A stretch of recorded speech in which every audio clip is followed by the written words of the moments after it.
Back in 2007, I was lucky enough to spend 2 months riding Whistler. I snapped my Yeti 575, which I took out in about 10 days, so I quickly had to upgrade, and I bought this Nolly Delirium T with the rest of my holiday money, which maybe shouldn't have been the best move, but it's what I needed to do to keep riding. It turned out to be one of the best purchases I ever made, and that bike I've got some incredible memories with, as I do riding Whistler. This is Phil. He's somebody I'm still friends with today. He's a very, very friendly guy, very handy on a bike, and he's the subject of this initial video. We won't watch the whole thing. It's the entire Crank It Up descent. And in 2007, Crank It Up was a brand new trail. It just opened as we arrived. It was, I remember, sloppy, covered in mud.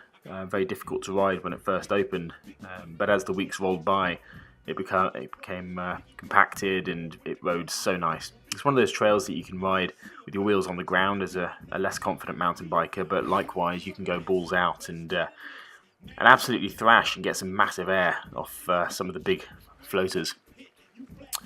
Everybody was complimenting me after this video because of the exceptional quality of the footage, but look at it, it's pretty grainy, right? But in 2007 we didn't have GoPros, we didn't have what is today known as high definition. This is 240p and this was pretty good quality for a consumer camera.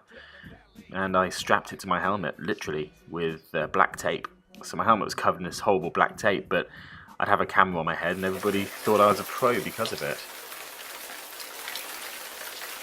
This next video is a roundup of Whistler in its entirety, and it's around the time of Four Seasons collective trilogy. So I wanted an intro like this, atmospheric, and then of course thrash metal, rock music was what bike videos were made to.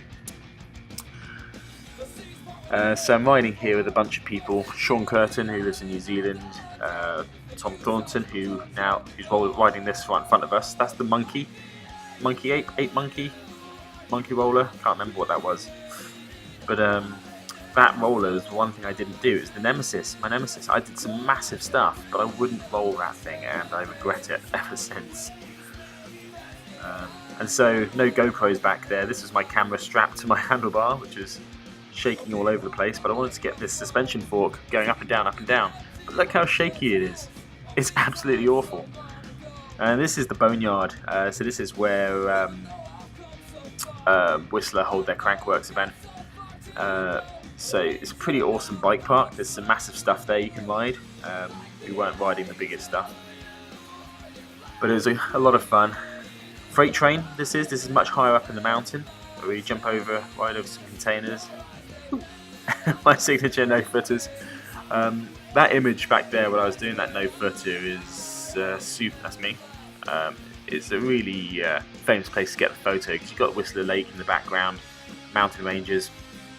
And of course this is what Whistler is all about, North Shore riding, NAR.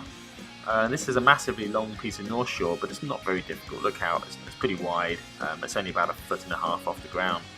But some of the cross-country trails in the valley were narrower than that and were at times up to 10-15 feet off the ground. So it was pretty challenging terrain. But on the whole, you go to Whistler Bike Park and you come back 10 times the rider, and I would love to go back sometime again soon. I remember back in 2007, myself and everybody else who were there riding together, we met when we were out there. We all said, next year? Yeah, we'll come back next year.